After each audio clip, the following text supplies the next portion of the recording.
It's that marvelous time of the year again as we look forward to what's to come in professional wrestling and sports entertainment in 2021.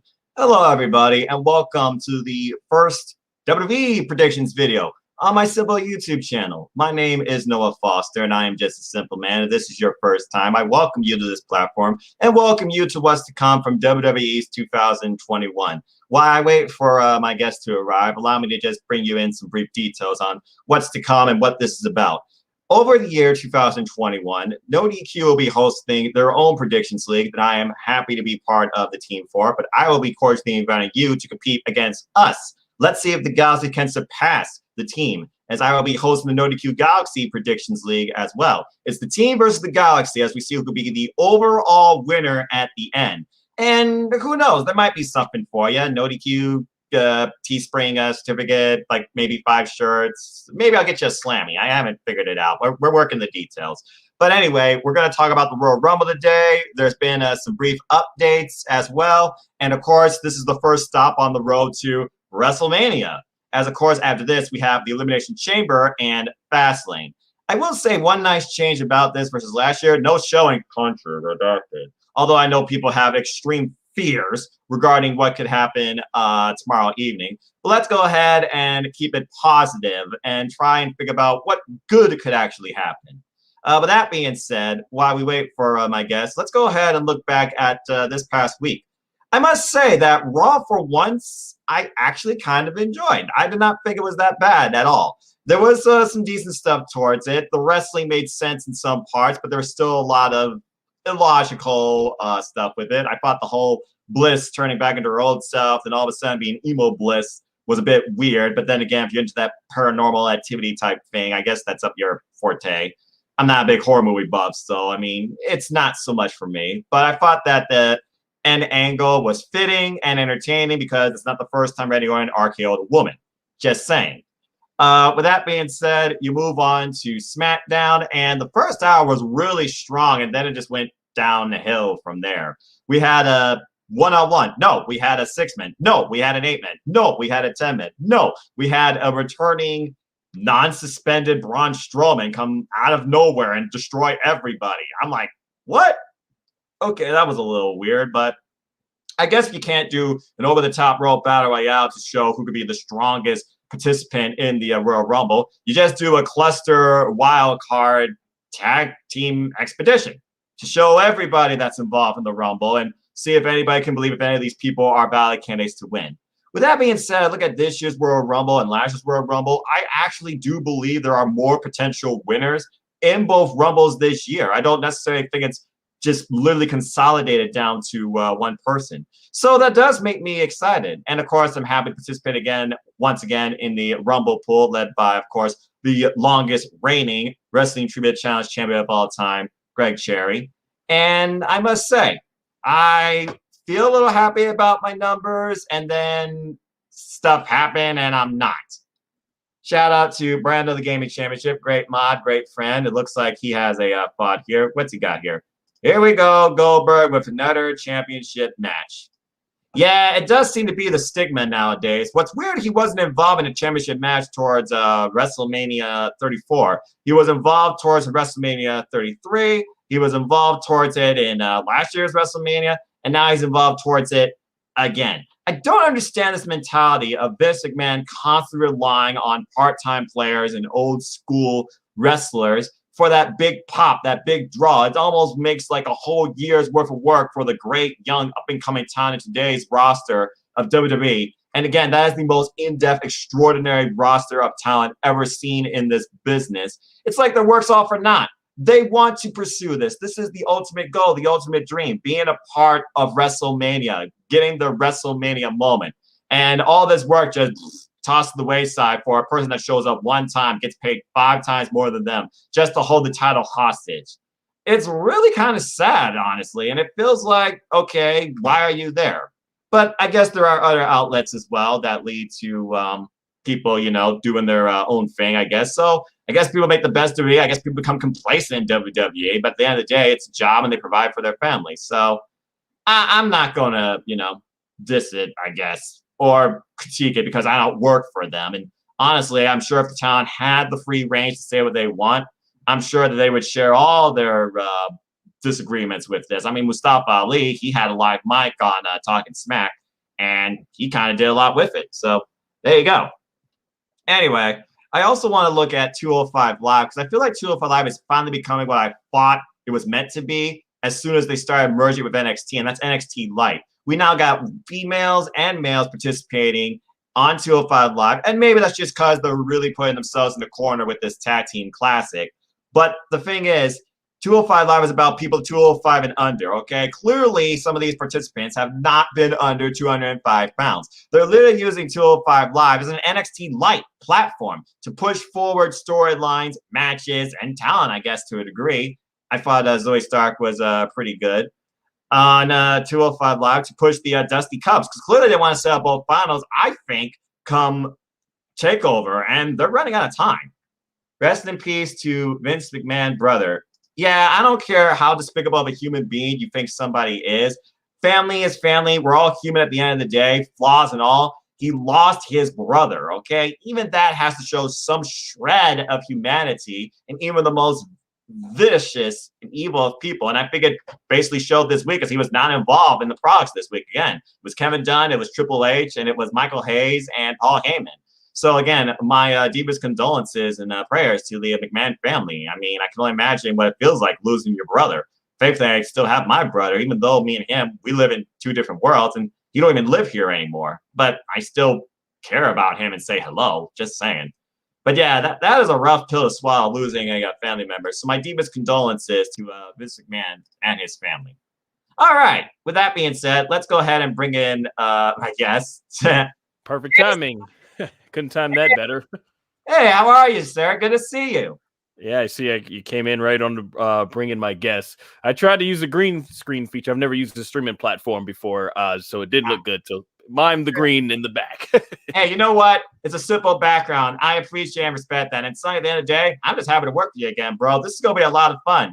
With that being said, ladies and gentlemen, live or on demand, welcome to the first video of the 2021 NoDQ Predictions League. Hello and good afternoon, everybody. My name is Noah Foster, and I am a simple man. And with me, once again, he is the two-time consecutive Team NoDQ Predictions League champion and the living embodiment of a Super Saiyan. And I'm pretty sure his power level is over 9,000. Welcome back to one and only Sung Goshaku. Sung, it's great to see you again. Happy New Year, and how are you, sir? Thank you. I'm doing good, Noah. Thanks for having me. And as per my traditional introduction, hey everybody, Son Goshaku here. Yeah, I'm ready to go ahead and break down some of these predictions. All right. Well, why don't we just get right into it? Because, again, we got a stellar card, and it's one of the big four. It's one of the most wild times of the year. It's the Royal Rumble, where anything can happen. Anyone can show up, and absolutely anybody can win this thing. Or so they say. But anyway, shout out to everybody in the chat. And, of course, shout out to everybody also on the team. We got a great roster this year, including Sung and Caitlin, who, might I add, were co-champions last year. But I also want to give a shout-out to those so far that are participating in my Galaxy League. And, of course, folks, if you want to participate, the form is down in the description down below. You have until kickoff to get involved in this thing. We would love to have you because Europeans matter. At the end of the day, we are all NoDQ. Let's go ahead and kick this party off with our first match as the Women's Tag Team Championships are once again on the line in Control-C, Control-V, aha! As Asuka and Charlotte now defend their titles. They literally just won last year at TLC against these very same two people, Shayna Baszler, Nia Jax. Son, give me your thoughts on this match. Yeah, I had to think about this one for a moment. As much as I personally would like to say, and that's the theme when it comes to these predictions, it's always about what would the WWE do versus what I would like to be done as a fan. Exactly. Because I would say, me personally, get the titles off of Charlotte and Asuka. They've both had their own separate feuds going on. Give these other women a chance. There's no reason why you're basically holding up the tag team division. I don't understand what they're doing with with it. That being said, as much as I would like to see the titles taken off of Asuka and Charlotte just so they both can go their separate ways, I don't think the WWE is going to do that just yet. I think maybe this is particularly setting up for maybe Peyton Royce and what is it, Lacey Evans and stuff. Look, I can't even remember what the tag teams are because they've put so little focus on it. But yeah, I think they're gonna hold off for maybe like Lacey and Peyton Royce to take the title. So I say Charlotte and Asuka retain. That is my prediction, and this goes on even longer. They've barely interacted with each other as tag partners. That's the thing about this. Like, it just feels like this is out of the blue. I know, right? Let me break this down because I was thinking about this too. Asuka has not had a legitimate competitor towards her women's championship since they impromptu did Lana, storytelling-wise. And the last time she had a real one-on-one singles contest as the champion was her exhibition against Sasha Banks Survivor Series, and she lost clean. They have not been able to set up a strong contender challenger at all for Asuka. It's like now the Raw Women's Championship is a prop, and I can't believe I just said that.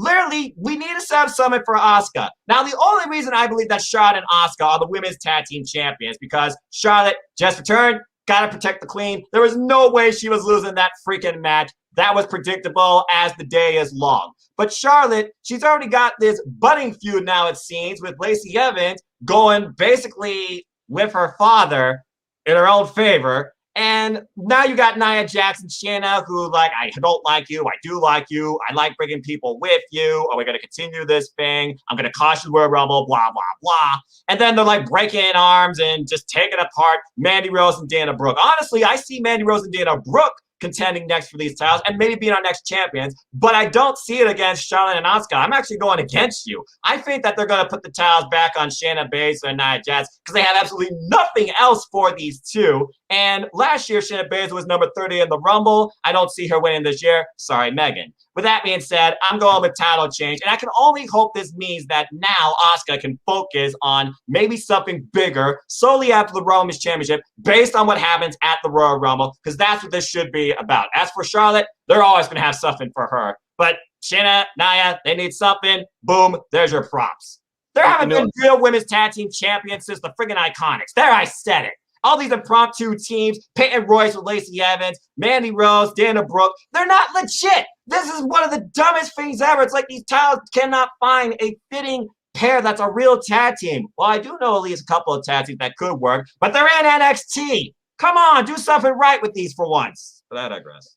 You know, I was going to say, you know, and yeah, they could definitely very well put the titles back on Nia and Shayna. The only thing with that is it just is going to feel like such a waste. What was the point of taking the title off of them a month ago just to put it back on there? We didn't even need to go there in the storyline. It's just, but that's what a lot of stuff feels like nowadays when it comes to WWE booking with these tag team women, this women's tag team division. And you know what? You mentioned the Iconics.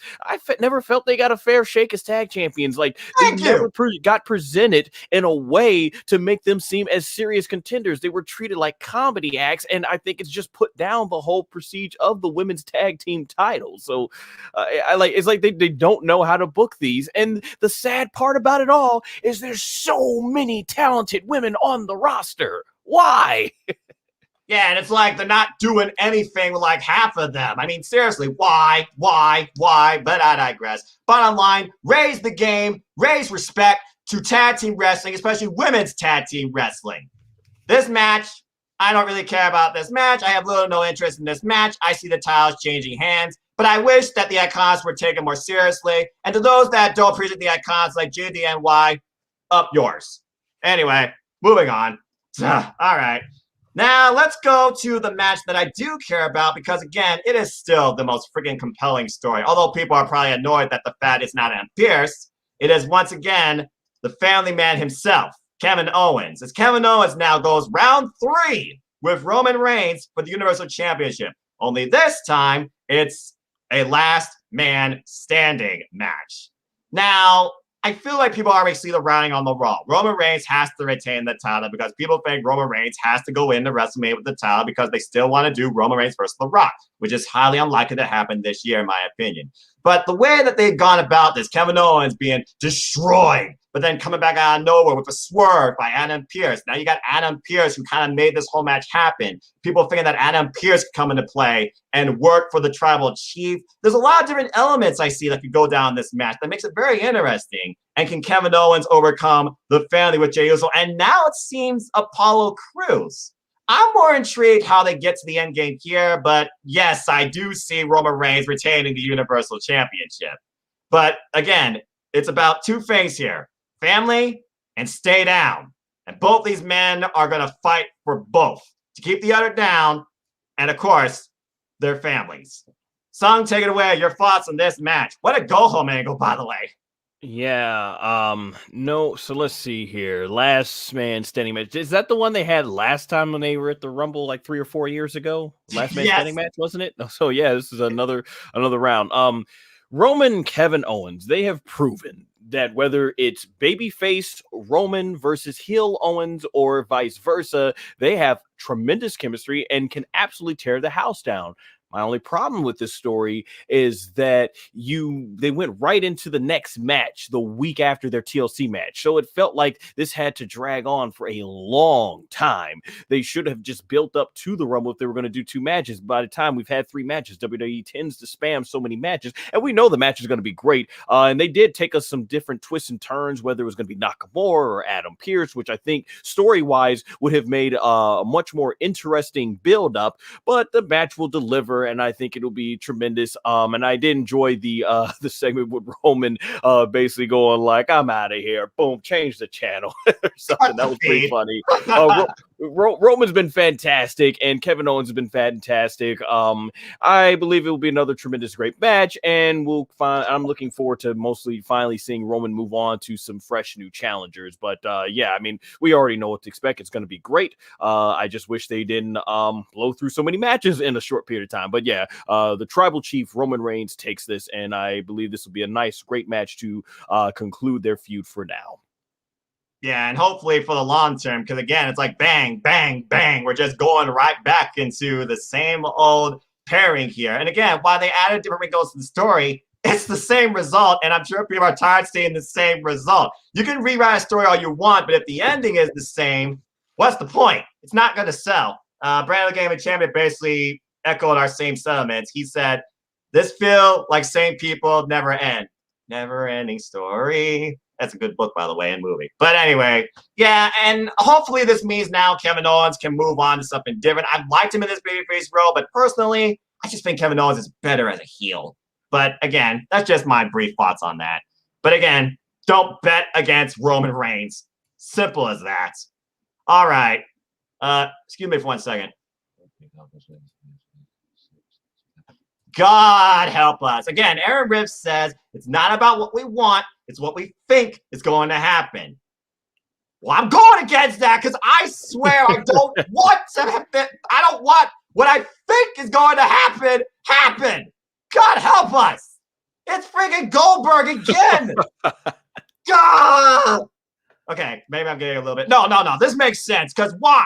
Why do you need Goldberg, who shows up 1 time a year, already widgeted after walking down the ramp with a spear, being a freaking champion, going into WrestleMania when Drew McIntyre earned this under the worst circumstances because of a pandemic? He deserves this moment. He deserves to be champion. He deserves to continue this run too. The Randy Orton thing was weird to begin with, but anyway, it's the WWE Championship. Goldberg versus Drew McIntyre. God help us. Keep it simple. McIntyre, for the love of God, break the Vince system.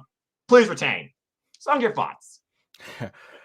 You know what? I'm probably one of the few people on Team NoDQ that actually grew up a Goldberg fan. And granted, everybody that's had things to say about Goldberg, I totally understand because of the way his performances has been over the last several years and the way WWE is booking them. You know, I just told somebody that I was talking to on Twitter about this, like, hey, I greatly appreciate what Goldberg has contributed to the popularity of pro wrestling from when I was a kid. It's just the way WWE has booked him it has been done in a way that to me diminishes the future of the company. Him coming in against Kevin Owens, The Fiend, these are people who were really hot in terms of their popularity with the current audience, and you have Goldberg smashed him out of nowhere when it didn't need to be done.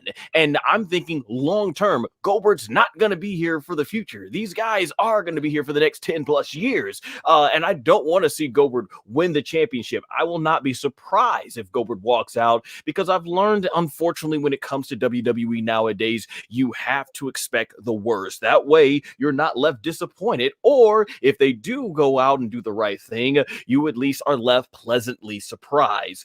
But like you, Noah, I am going against the grain as well. I am choosing Drew McIntyre because I want him to win, and I'm hoping that WWE will have him win. I will not be surprised if Goldberg. If Goldberg wins, I'll just do the Will Smith meme and be like, I'm not even mad, because what in their recent history would suggest that they wouldn't do this. But hopefully they have Drew McIntyre win. Man, I feel like it's going to bring Drew McIntyre's ability down the match. We know Drew McIntyre can go. Look at the match with him and Roman at Survivor Series. And I feel like this is just going to be a Claymore and Spear spamming fest.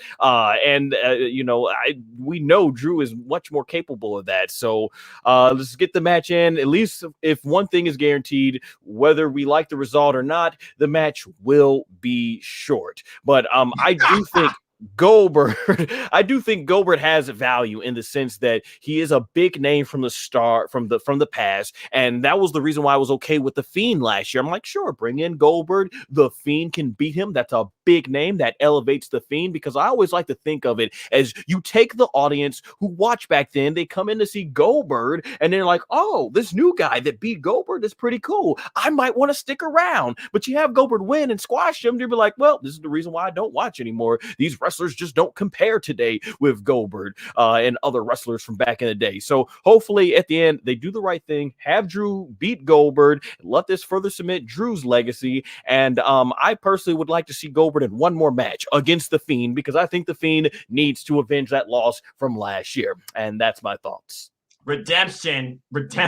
Yes. I mean, I still couldn't believe it. I was 200 miles away at work, and I come home because I didn't see the show from country redacted. And I literally come home, see the results. I'm one day away from dental surgery, and I pop up W.com, and the first thing I see is Goldberg with the Universal title sting over Fallen Fiend. And I literally went, what the fuck? And ripped my mouth apart. So thankfully, I'm going to be home to watch this. I hope that I don't see the same result again. It is time to focus on the future, not keep living on through the past. And McIntyre absolutely deserves this. And by the way, simple tangent, I think Goldberg talking about today's locker room is soft and it's not what it used to be. Absolute BS, because there is nobody, and I mean nobody right now, letting up in what they want to do to give themselves and their families the best possible living conditions. They give it all that they can in the ring with what they're allowed to. It's not the talent's fault that it looks soft. It's the freaking booking. And I feel that's the one thing that people keep forgetting about. They blame the talent. Oh, this talent sucks. Oh, this talent's just doing this. Oh, they got retribution. It's not their fault. They're stuck in a booking limbo led by one man, where one other man, Triple H, tries to change stuff, but Vince is like, let's go ahead and tweak this. Bam. So, again, it would not surprise me if Goldberg wins this. I'm just going to do the Pete Dunne shrug and be like, but at the end of the day, I pray to God McIntyre Claymore his face in and move on to WrestleMania. That's all I got to say about that. All right. Now, before we move on to the Rumbles, there was, as you did slowly allude to, some great strategy. There was another match announced, and even though it doesn't count towards Predictions League, I still think it matters because I always respect boss time, as Sasha Banks once again defends her SmackDown Women's Championship against Carmella. And might I add, Carmella, she's come a long way in her character and her in-ring work. I gotta respect the game. So this match was simply brought on because we had an intergender match with her, Butler, Reginald, something like that. And Sasha Banks won. And all Sasha Banks wanted was just the match. She got the match. So she gave Carmella another shot. Again, we're just replaying this here, but their match at TLC, I'll give them credit. That was really good. But I still, again, I see the same result.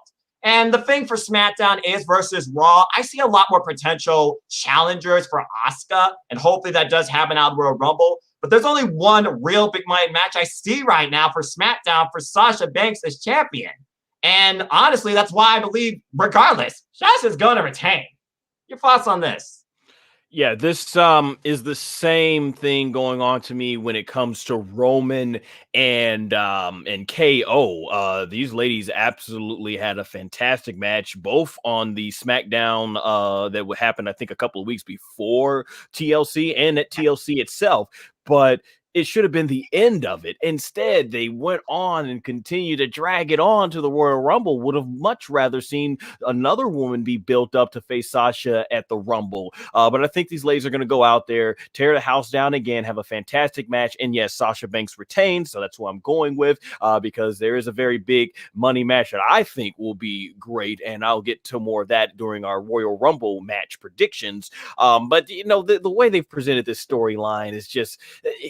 I always say you need to present Sasha Banks. WWE needs to present Sasha Banks like the boss that she is. And even though they're finally giving her a lengthy title reign, like, is this what they feel is going to appeal to the mainstream audience doing this match they've been doing with what Sasha Banks feuding with her butler and stuff? It just feels like stuff that to me isn't going to translate. Like, Sasha Banks needs to come out, talk all the smack about how she's the boss, she's the best, you know, oozing that arrogantness, you know, in terms, or yeah, being arrogant, you know, as they maybe transition her eventually into a heel, because that's what's going to, I think, attract the mainstream audience. But this stuff they're doing with her just doesn't seem like they're presenting her like the big mainstream star that she could be, because especially if I've heard Sasha has been one of the women who's been getting the highest ratings on SmackDown. I know she's a part of the Mandalorian, so anytime someone's a part of the Star Wars, how do you not want to advertise that? How do you not want to take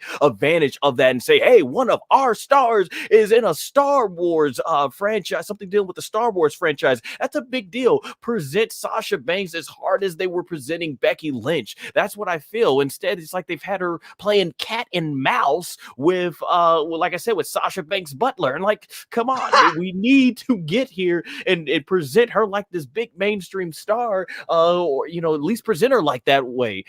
So unfortunately, hopefully they build up something with the storylines going into it. But like I said, I think the match will be fantastic, and I'm looking forward just to have Sasha Banks move on to some fresh new talent. Yeah, absolutely. But much props to Carmella, though. Yeah, she has definitely come a long way since her NXT days in the ring and in evolving her character. I give a lot of praise to a lot of people who have in this company, from Roman, Alexa, Bray Wyatt, who have really developed their characters. That's one of my problems with Charlotte Flair. I like Charlotte Flair, but it feels like she's been stuck in the same arrogant queen role for the last half decade. It's like, let's see something new from Charlotte Flair as well. Yeah, see her be like something vulnerable. See somebody actually like dethrone the queen, her fight from underneath and like come down with her, you know, her royal subjects and humble herself. Because yeah, you need some sort of like dynamic once in a while, or something's gonna get stale. Just like this, it's like Tom and Jerry, like you're basically saying here. And Sasha Banks truly does deserve more. Yes, she has the look. Yes, she deserves this. Yes, it feels so damn right to see her hold the SmackDown Women's Championship and successfully defend it beyond just her first freaking title match. But you need to give her that type of caliber competition that goes with this character to elevate her being, like you said, this arrogant boss. Now, more so, it just seems like she's the comfortable, humble tweener, but still owns herself. But we need to see more. And I just don't know what they've been doing, like TLC between Royal Rumble. Maybe that's just like a limbo period where they're like lazy and thinking about, okay, what can we do here? And they just change it on the fly, day by day by day, and still figuring it out. But hopefully, yeah, tomorrow will give us, like, again, fresh starts, new faces, new feuds, new dynamics, new death to actually get us interested in all of this, because it really should. But again, this should be really a good match, though. But it wouldn't surprise me if this takes place before the Women's Rumble. Just saying. All right. That'd be the opening match, honestly. I wouldn't be surprised. I think the women's tag should open, but that's just my opinion. But then again, you do need a buffer between the Rumbles, because I don't see them do the Rumbles back to back. It's a weird card, too, because we only have 4 matches, 2 Rumbles. So they're really going to have to figure out this card. Well, I'm sure they'll add some sort of like grudge or filler match, 24/7 title. I don't know. But I don't know. This card just feels weird. And again, the real things I care about right now are just the Rumbles. Speaking of which, let's go right into them. But before we do, ladies and gentlemen, I'm afraid I've got some bad news. All of our tiebreakers are rendered inert, useless, pointless, and they aren't worth nothing. Because once again, WWE, they screwed Aaron Rift this time, and literally they changed stuff on the fly as of last night. As we learned tonight, they're going to do a backstage special. Yay for Renee Young. And they're going to announce number 30 for the women and number 1 and 2 for the men. But first off, damn it! Of all the years to get number 30 for the Women's Rumble, why does my number 30 have to be either freaking Natalya or Tamina? That is bullcrap! But anyway, tonight, Natalya and Tamina, they will have a one-on-one match, and the winner will be number 30 for the Women's Rumble. They're also going to announce number 1 and 2 for the men's. Now, people on the team, they're a little bit, irked about this. They talked about it last night in the chat. You saw that song. But Sheriff Rift, he laid down the law. And I quote, anything that is revealed or announced before the pay-per-view nullifies points. The whole point was to predict things that aren't announced in advance. So thanks, WWE, for once again taking away some of the fun for us, the fans, in that suspension of disbelief. But whatever, it is what it is. Again, Pete Dunne shrug. With that being said, we still have our Royal Rumble pool. That's going to be a lot of fun. And I still look forward to both these Rumbles because there's a lot of depth to both of them and who could be the potential winners. And Sung, all I got to say is good luck to you in this thing too. And again, NoDQGalaxy, pick your pony. With that being said, let's get right into it. Let's talk about the Royal Rumble matches. So let's go ahead and first talk about the women's because I look at the Women's Rumble. You know I have potential winners that I want, but I have to be realistic. And I look at both the SmackDown Women's Champion and the Raw Women's Champion. I look at their current potential challengers. I look at current storylines. I look at current portrayals. I think about Sasha Banks, and literally there's only one person I right now see on this roster worthy of facing her in a WrestleMania main event for the SmackDown Women's Championship. For Asuka, there's a couple, but I'm curious to get your thoughts on this. So let's go ahead and start with your 3 picks and your overall thoughts for the Women's Royal Rumble match. Sung, who do you see or who do you want going to WrestleMania? I'm actually more hyped for the Women's Royal Rumble this year than the men's, and I wouldn't mind if they decide to close the Royal Rumble pay-per-view this year with the women main eventing. So I've got 3 picks here. I'm gonna for my first pick, I'm gonna go with with these picks, I'm going to go with who I want to win. Number 1 is Bianca Belair. Hopefully WWE, there might be a good chance WWE might go ahead and have her go there. And that's where I was talking about Bianca Belair, Sasha Banks. I think that is the SmackDown women's match for WrestleMania. This is what I was talking about when you can have bringing in potential new fans, casual fans. You present Sasha and Bianca both being like the baddest women on the SmackDown land. Like they just, are talking about how they're so bad this, they're bad that, just trash talking each other. That right there can be just something that makes people go like, wow, these 2 women are legit. I want to see this. The bestest, the EST versus the boss. Like you just let these 2 women go at it on the microphone with just bullet points. Let them go unscripted and just rip into each other and have them just start, destroying all the other women on SmackDown, ranking up a lot of momentum. It has a big time feel to it. So I think Bianca Belair winning, going on to face Sasha Banks, that's a program right there that I think is money. And that's something that I think casual fans might be able to get into and go like, yeah, I really want to get behind these 2 women being the top stars of WWE, basically. My second pick is someone who I wouldn't mind winning. She's my second person, the person who I think has the most momentum right now, Alexa Bliss. The story, the character development they've been doing, Alexa Bliss has been absolutely fantastic. And since they can do some pre-scripted stuff, I would not mind seeing Alexa Bliss constantly get thrown over the Rumble and they do some sort of special effects where it's like the lights go out and she's able to, levitate herself above the ground and keeps entering, and she just ends up finding some supernatural way And they've already done a really great story with her and Asuka. You know, I've heard a lot of people say Asuka is scared and stuff. And I'm like, I think she's more so just a little taken back because she's so shocked. And they've already established that, you know, the real Alexa Bliss is still in there somewhere, but the Fiend has full control of her mind. And now Alexa Bliss is this fiendish character. She transforms, which I always call is like her going Ultra Instinct from Dragon Ball Super against Asuka. It's like Asuka has a hard time trying to beat her, as we've seen. Now maybe Asuka can go in some sort of different direction. So that's the Raw women's match, and I think can be really appealing right now. So I won't mind if Alexa Bliss wins. And my third pick is going to be me just taking the safe pick because me setting myself up for disappointment. Charlotte Flair wins, so that way they can say that Charlotte is the first ever 2-time women's Royal Rumble winner. I will not be surprised if this goes down. So I'm just gonna pick it out there just for it. So those are my 3 picks, but I think Alexa or Bianca should be the winners. So just to recap one more time: pick number 1, Bianca Belair; pick number 2, Alexa Bliss; and third pick, Charlotte Flair. I loved all those spots and all those picks, and I'm not going to lie, those are literally up there with my possible picks, too. Before I continue, Brando's got a question here. Will we see Lana return to the Women's Royal Rumble? I think that's possible, considering there is that underlying story that Lana was taken out by Nia Jax. Not just the fact she was written off that one time because she won a match, but also she still owes Nia in some way for those 10 table bumps 10 weeks in a row. So that'd be great if they have her eliminate Nia. That'd be a great Rumble moment. Yeah, that'd be a nice moment. So I could definitely see that happen. With that being said, I think about Nikki Cross, who feels like she just needs this and wants this, but she don't know if she's going to be in the Rumble, and it's not like they're doing anything with her. I think about Peyton Royce, who's had these moments on Raw and singles matches. She really is trying to break out in this unpredicted stance of herself, going on her own WWE. People talk about Rhea Ripley and how she got boned last year by Charlotte Flair, where she should have won at WrestleMania.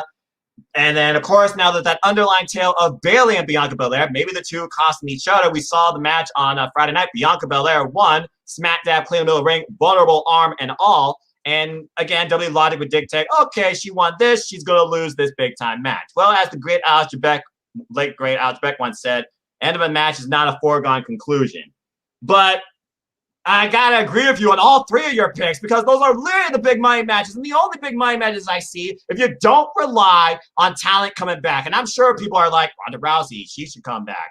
Or people think about that one moment that Trish Stratus and Sasha Banks shared a couple years in the inaugural Women's Royal Rumble. But I'm focusing on the present. I agree with all 3 of your picks. Simple as that. Bianca Belair, Sasha Banks, that is the money match. I see Bianca Belair and Sasha Banks literally testing each other's wheels, mentalities, and physical capabilities all the way up to WrestleMania just to have one-upsmanship. They could do a beat-the-clock challenge to see who could beat somebody fastest. As far as Alexa Bliss goes, Asuka right now, she's supposed to be the overall dominant, no one's ready for Asuka type mentality champion. But right now, she's in a bit of a perplexed, vulnerable state, psychological-wise. And I can see like maybe the rocking horse come into play where Alexa Bliss, she thinks she's eliminated. Let's go out.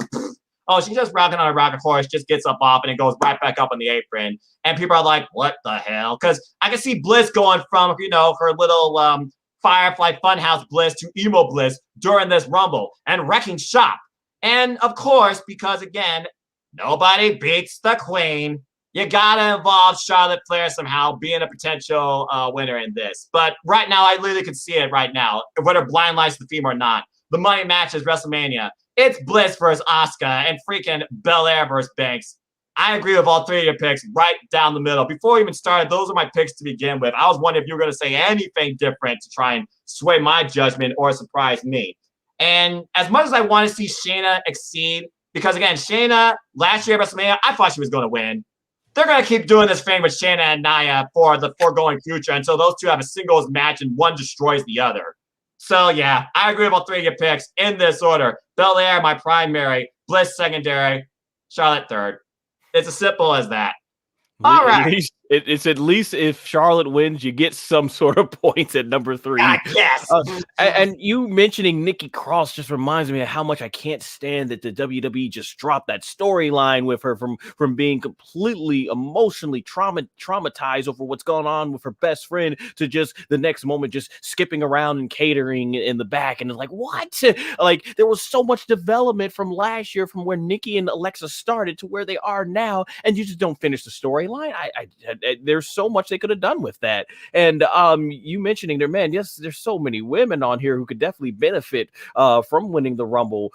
So we'll see what goes on. But yeah, I expect Charlotte's going to at least probably be in the finals just to tease everybody. And ironically, I think it was Bianca and Alexa who started last year's Rumble. So obviously, yeah, the starters of the Rumble last year are the ones that I'm looking forward to the most this year for winning. Yeah, and again, they have such an in-depth, incredible talent of women's wrestlers. They just don't seem to know what to do with them or don't want to do anything with most of them. When I freaking saw Nikki Cross and Mia Yim and Peyton Royce on main event, that just was like, ugh, you're breaking you're just breaking me here. And then people are like, I can see the winner. It's gonna be Eva Marie. It's gonna be Melina. Maybe Taya Valkyrie shows up. No, I do expect Eva Marie to show up. Yep. Yeah, no, Tessa Blanchard. I think that's a long forgotten conclusion. And then there are some people, I think these are just the super fans, that are even thinking Becky might show up. She just had birth, folks. Get that out of your head. By the way, happy birthday to the man. Her birthday was yesterday. But yeah, I expect fun moments. But honestly, besides Bliss, Belair, Flair, who the else really has a chance to be a WrestleMania main event here to make you believe in them because of WWE booking, okay? We all have personal favorites way beyond just these 3, but it's WWE. It is what it is. All right. Well, that brings us to the men's Rumble. And, well, if nothing else, you got 10 ideas who could potentially win that after the cluster ball of a tag team go-home main event we had last night on SmackDown. To think, SmackDown started so strong in the first hour and just went downhill. With that being said, we know Edge, he's going to be involved in it. There's history with Edge and Orton. Maybe people want to see Spear versus Spear. Maybe Edge versus Roman. God help us, Edge versus Goldberg, because they could definitely try and book that. There's the sentimental story of the one we want to see really reach that next echelon, and that is Cesaro, the pound-for-pound strongest man, in my opinion, in WWE, a guy that should be a freaking world champion, never seemed to have been given that opportunity. And then, of course, you have Daniel Bryan, who says he's in his last full-time year in WWE. But also, you got to think about he's never won a Royal Rumble. And there's been 2 occasions where, like, Daniel Bryan should be in it, but also he should win it. And, of course, both times we were disappointed. And don't even get me started, that Rumble in Philadelphia song. Yeesh. And then you got Big E, who's the Intercontinental Champion. People want him to break out, really think that he and Roman could be a big money match, but as long as he's holding the Intercontinental Championship, I don't see that happening. Now they're trying this babyface famous Shinsuke Nakamura. How'd that work out at WrestleMania 34? Just saying. Jey Uso, he could fight on Roman's behalf, protect the legacy of the family, just be an all-family affair. Maybe he'd be more humble this time at WrestleMania. You have AJ Styles. AJ Styles, Drew McIntyre did not have their one-on-one match, and people, I'm sure, are clamoring for that. But does he really have any momentum going into it? No.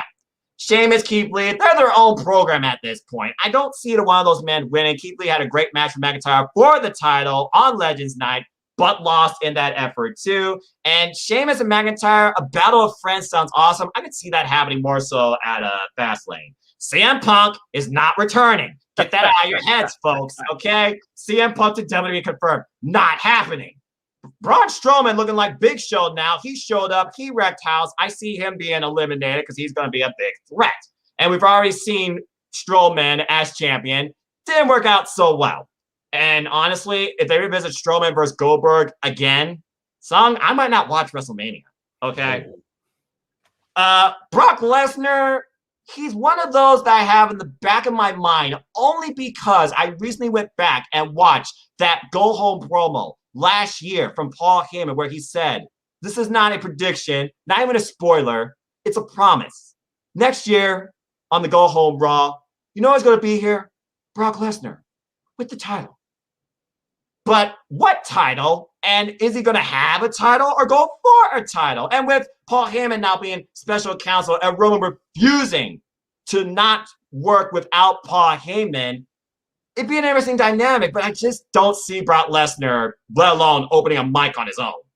With that being said, I look at this Royal Rumble and I think about, okay, who could challenge for the WWE Championship? Who could challenge for the Universal Championship?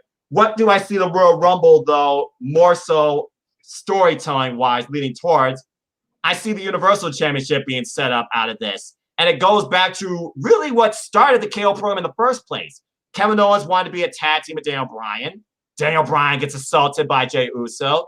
Kevin Owens fights on Daniel Bryan's behalf, now gets 3 championship opportunities, falls short in all 3 of them. Daniel Bryan, go-home moment, feel-good moment, overcoming possibly Roman Reigns at WrestleMania. I would not rule that out. That's why he's my primary, and I feel like he deserves it with everything he's given to the company. Daniel Bryan is my primary to win the Royal Rumble. And as far as the other 2, I toss names all around, but I'm just going to say Edge because they probably will do something either Spear versus Spear booking-wise or Edge versus Orton booking-wise, too, once they get past this Orton, Bliss, Fiend triangle. As far as the third, it's more so what I want. And based on what I've been seeing on SmackDown, he really is pushing towards that, I'm going to win this, believe in me. And I really want to see him go far. I'm going with Cesaro. So my 3 in order, Daniel Bryan, Edge, Cesaro. Sung, your thoughts and your picks on this match. Hey, you really did a great job covering what's very interesting about this men's Royal Rumble match is that in so many ways it almost could go either way for various, and that's good. We're going into the Rumble match thinking like, oh, maybe this person can win, maybe that person can win. But ultimately the biggest thing is deciding, okay, if we are basically going into this believing that Roman and Drew are going to stay champions, what makes for the best match based on how things have been built up? I got to be honest, as much as I would love to say Cesaro and put him in one of my picks, I have been burned enough times by WWE stop and push, pick up and stop pushes that they've done over the years. Like, for me, I think Cesaro and Nakamura were only just given this push basically just to throw everybody off, create some momentum for them to make people think that maybe they're gonna win the Rumble, but they're probably not. But hey, I'll be pleasantly surprised if that's the way it's going. Would have loved to see Keith Lee, but like you mentioned, they've kind of staggered him a little bit with the way they've booked him. So I don't know if they're necessarily going to go that route. So as far as my picks go, number 1, I am going to go with Daniel Bryan. He has not won he's an established star, but he has not won a Royal Rumble. And I think during this current time, it would make sense to go up against Roman Reigns.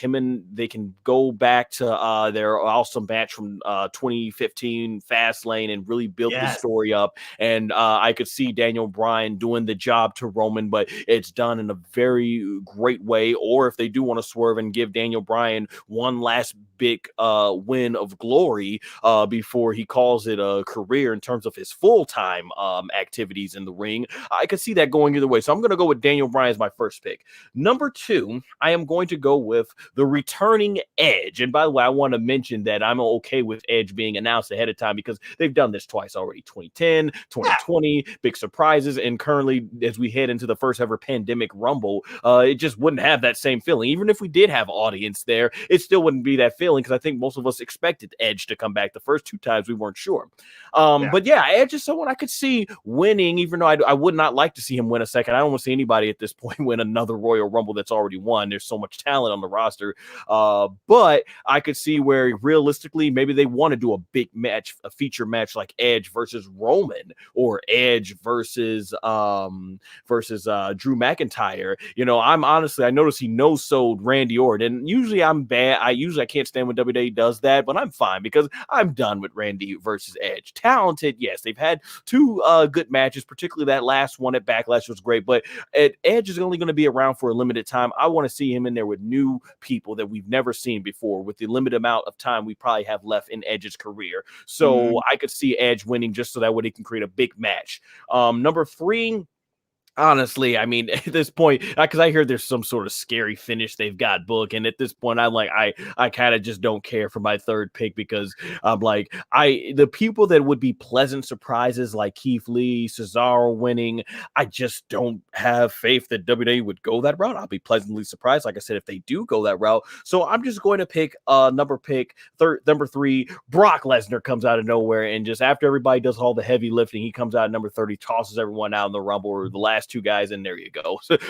Probably not going to happen. I don't know if Brock's going to come back with all the money he's made and everything, but I just throwing it out there. Who knows? We'll see. And yeah, those are my picks. So like I said, in this Rumble, it's just really hard to see is WWE really going to push some of these people like Bobby Lashley, Cesaro, who you would like to see win, but I just don't see them going their way. And I think they're just looking at who's going to be the best matchups. And I think Daniel and Edge are the 2 that provide the absolute probably best challenges for our current champions that we have. So yeah, and I'll just throw, like I said, Brock Lesnar out there at number 3 as my third pick, just in case. Like, yeah, I wouldn't put it past them doing that.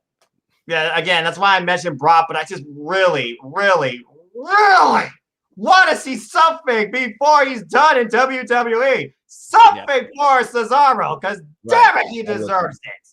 Kyle's had a thought about the women one. We can talk about maybe other potential thoughts too. What would be your thoughts on maybe they're doing something with Rhea Ripley? Let me just ask you this. Do you see this Rumble being Rhea Ripley's full-time introduction into the main roster? And if so, where?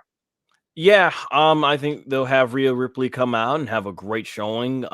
Maybe it'd be cool if they have her eliminate Charlotte Flair. But yeah, I don't think Rhea's gonna win. I mean, sometimes they kind of, I felt, drop the ball on her in her NXT booking, and I get concerned. Like, if NXT couldn't really book her to her full potential, what do we think of the main roster doing so? Mm-hmm. But hopefully I'm wrong on that, and hopefully they can make Rhea Ripley go on to be a big star. Yeah, I don't know. I think she'll have a good showing. I think she enters the Rumble, have a good showing, but that's about where I'll put it. I don't see her having Rhea win.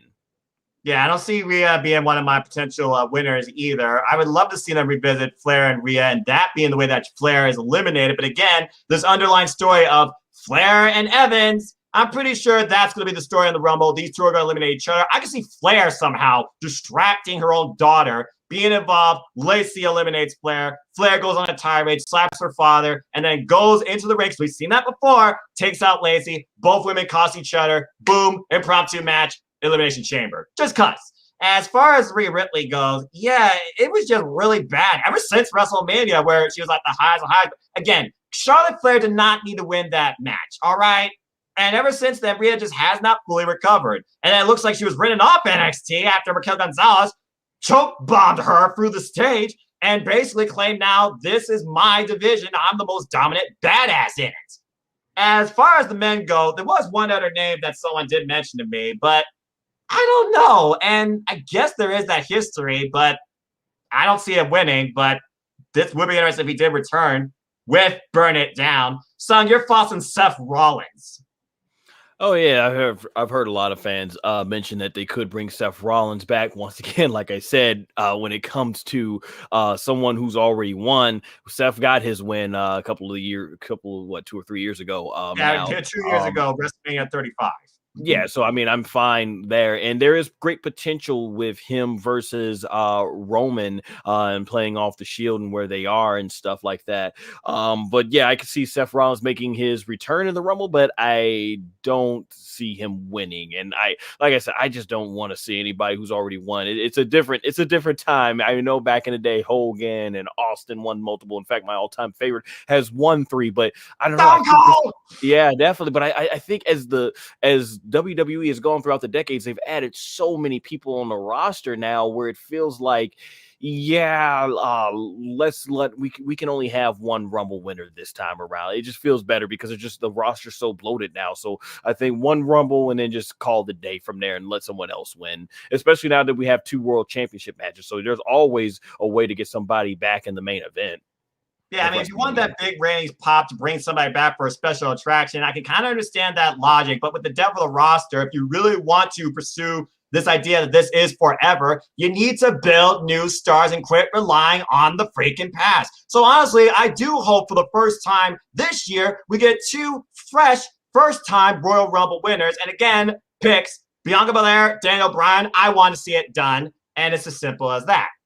But again, I will say this, whether you believe us, whether you believe the unofficial panel, the official panel of NoDQ, whether you go to a sports site like CBS Sports, Sportskeeda, Digital Spy, or Pro Wrestling Observer, I will say this, the Royal Rumble, it should be fun. I'm sure we're going to get great moments. We're going to get pride options that are like, why the hell are they here? Why the hell are they this number? But as long as the result is somewhat logical and satisfying, if applicable to do both at the same time, I will be okay. Well, that being said, that's literally the Royal Rumble pay-per-view, folks. So thanks again for tuning in. With that being said, let's go ahead and do our plugs. Sung, I feel like this is just a fun little panel that should just keep going forward. The Superman, the Super Saiyan.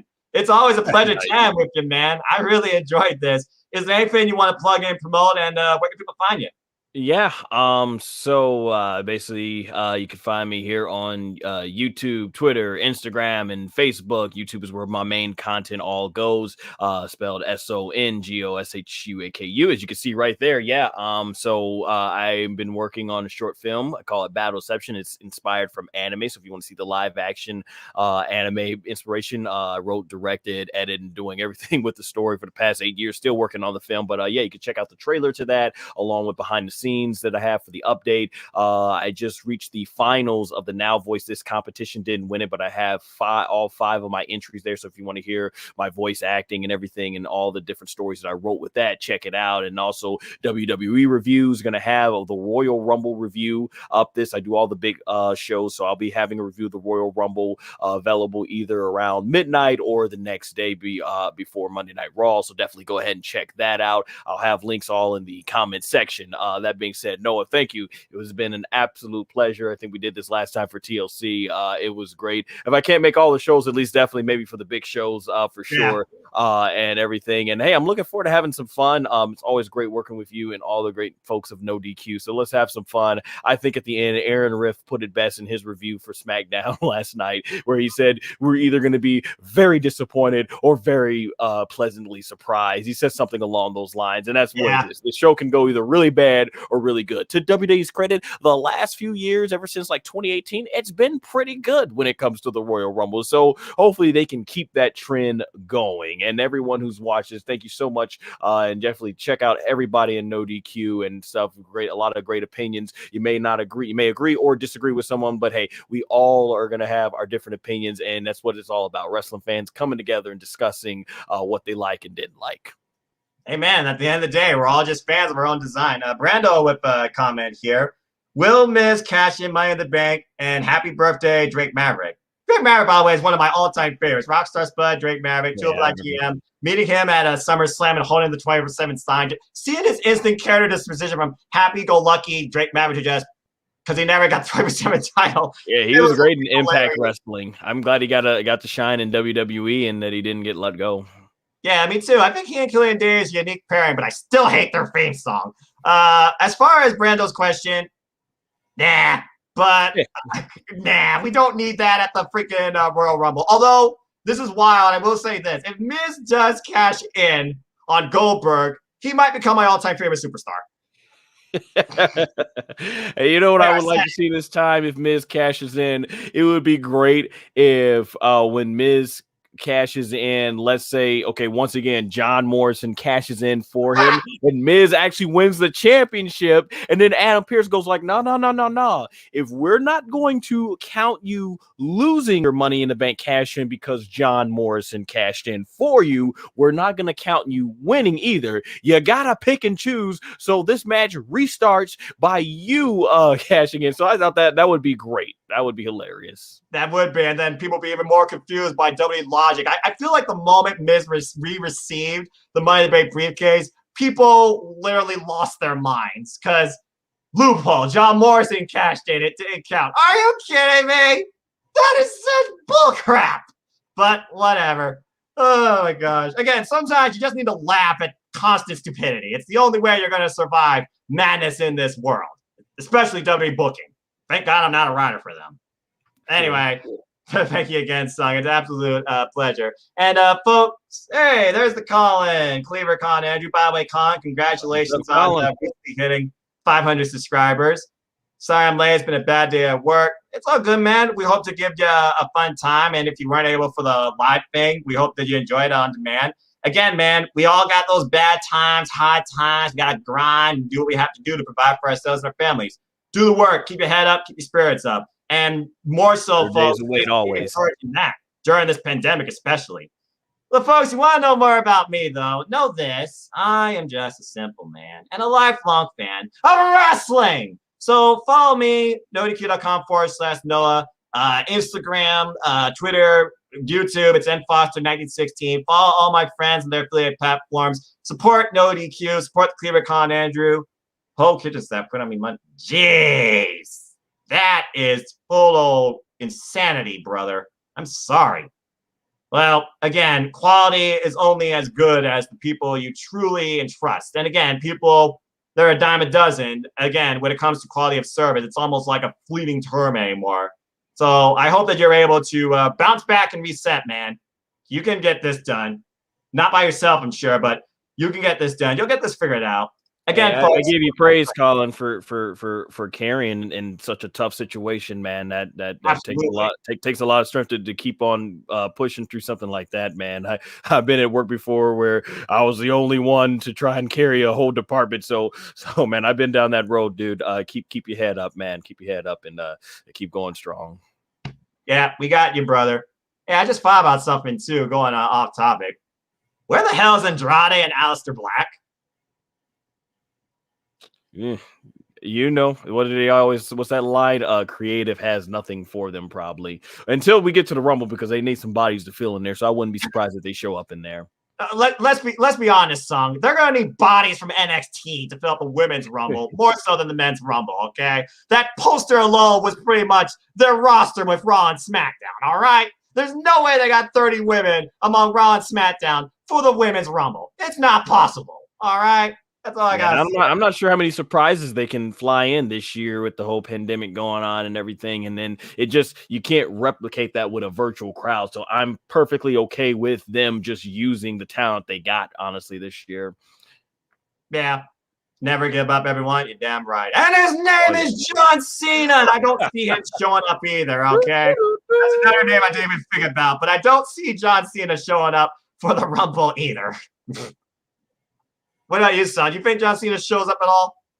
Yeah, that could be a possibility. They might try to have him as a surprise if they don't announce him for the number 1 or 2 pick this year and everything. I know we're not doing this, but I decided that I was like, if I had to choose for number 1 and 2, I think they might announce Daniel and Edge for the number 2. Like, I just don't see it being this big of a surprise. Like, I don't think they're gonna have like these groundbreaking surprises. Who's gonna enter number 1 and 2? I could see Daniel wanting to go ahead and put an hour-long performance in. Edge seems, since he comes back, loves to put in very Iron Man type performances, so I can see him entering early in and stuff like that. So yeah, I'm just not expecting. I'm probably one of the few people tuning in tonight to watch backstage because I actually just genuinely like the show. Most people are probably going to watch it. Okay, who's the surprises? This wasn't worth it. It's like, it's Sami Zayn and Big Show. I didn't mention this earlier too. Why is Natalya in this match? Last I checked, didn't Natalya make the longest reigning SmackDown Women's Champion tap out? That more than enough should earn her part into the Rumble. And I figure she's gonna probably beat Tamina and stuff. Why not just throw both these women in there and call it a? You just mentioned, Noah. They need as many bodies to fill up in the Rumble as possible and stuff. So they always seem to like to give Tamina the short end of the stick for some reason when it comes to these. Like, she was the only. Like, she was one of the few women I think they had on the roster, and that's why they put her up against what was it, Bailey last year after WrestleMania and stuff like that. I really want to see what Tamina had in store for the new character. She was going to change things up, and then WWE just dropped it and just had her go back to doing the same thing. Like, that's what I want. I want to see evolution. Let's see if Tamina can create a new character that can captivate the audience compared to what she's been doing the last decade. Exactly. Again, what is so hard about trying to evolve your freaking roster? You got the resources, you got the people. What's the difficulty here? Do you just not literally care? Good grief almighty. I agree with you 100%. Yeah, Tamina, she had a freaking shot at Money in the Bank. I mean, she was being built like somebody that could beat Bayley, a dominant force. And now, likely, she's going to tap out to Natalya. And I wonder if the loser's going to be number one. But yeah, I mean, regardless, Natalya, to me, I don't see them winning. Brando said, I hope Big Show not in the Royal Rumble.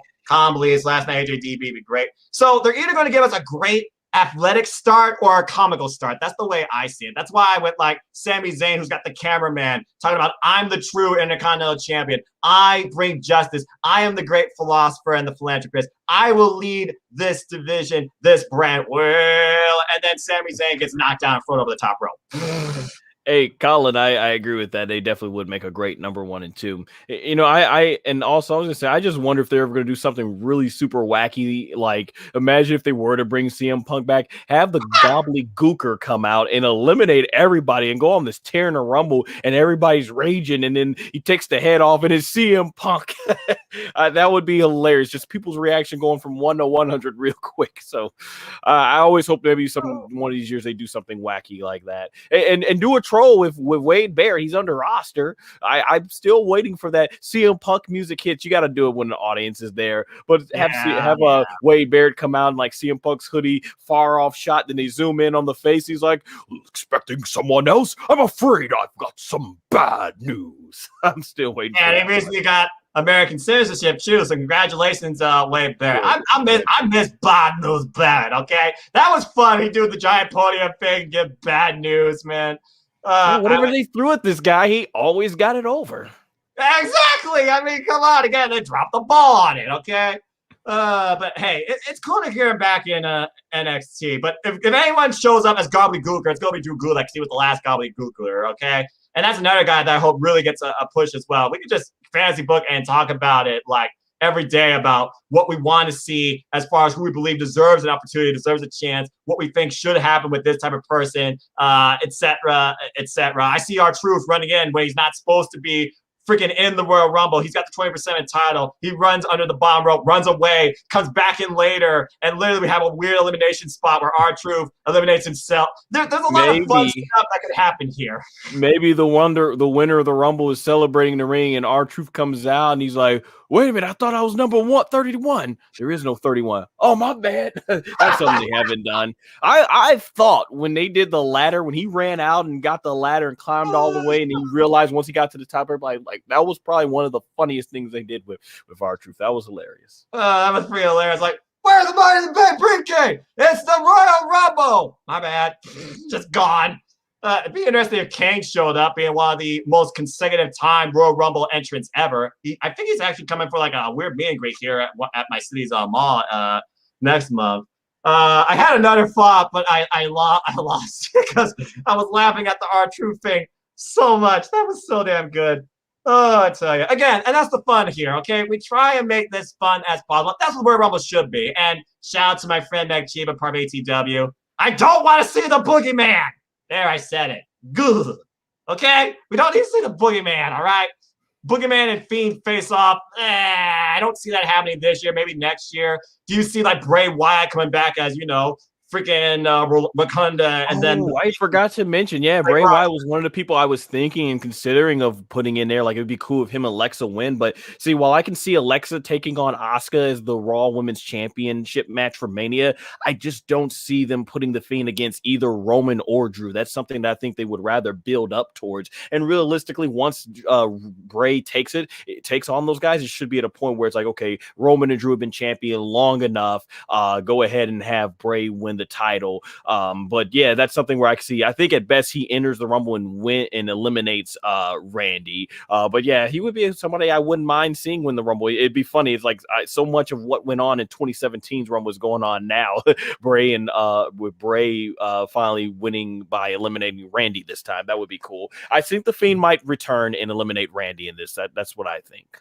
I just wonder how they would do it, and maybe we would have like a whole new mask, a whole new look, because again, he burned the man, so he's gonna be like charred skin, like Fiend or something Maybe like they could do that. something cool with the makeup work where it's a mask Yeah. that can emote, so that way we can when Bray is talking as the Fiend, we can see the emotion on his face and everything. So maybe that'd be something cool, but that would take some extremely expensive makeup work. But hey, WWE's got $1 billion, another billion coming, so obviously the sky's the limit with them, and the universe is the limit with what they can afford now. I mean, literally, money is no object when it comes to this company. 5 years, they're getting $1 billion over 5 years for selling the WWE Network to friggin' Peacock. On top of the other billions they're getting from the networks, the other networks deals. So yeah, like Fox. And let's not talk about how much money they're getting from Country Redacted, which is probably their biggest deal to date. And most controversial, but I digress. Again, we could rant, chatter, banter all day long if we wanted to, and if we had the stamina and time. And if people had questions in the chat, I'm sure they would love to hear more of us too. This is just fun. But again, folks, follow Sung, follow my friends, support NoDQ. I'll be starting some other stuff really soon, including a review of The New Beginning in Nagoya on my YouTube channel, as well as a preview edition of AEW Spark, of course, for Beach Break, an upcoming special AEW Diamond episode. We're going to have a wedding, a wild 6-man tag main event, tag team battle royale, and Thunder Rosa, Britt Baker. They finally get it on in the ring. The time for talking is over. As always, folks, I like to close. There are no winners. There are no losers. There are no bettors. There are just fans. So just appreciate one another. Your opinions matter. It doesn't have to be true, but just respect it. And at the end of the day, just enjoy life and enjoy wrestling. Simple as that. With that being said, folks, I thank you all for tuning in to this fun, extended, freelance talk edition of Royal Rumble Preview and Predictions. And again, Sung, good luck to you tomorrow. Good luck to everybody in NoDQGalaxy. You guys got plenty of time to still be a part of the fun, too. We'd love to hear your thoughts. Please like, share, subscribe, comment, tell a friend. And again, as always, wear a mask, be safe, be smart, take care, treasure your families, and tomorrow's never guaranteed. And let's just try and make every day as positive as we can. For NoDQ, for Son Goshiku, I am the Simple Man, Noah Foster. This has been the Simple Man and the Super Saiyan, giving you everything Royal Rumble and beyond. We'll see you at WrestleMania. Take care and have a wonderful day. Thanks for tuning in.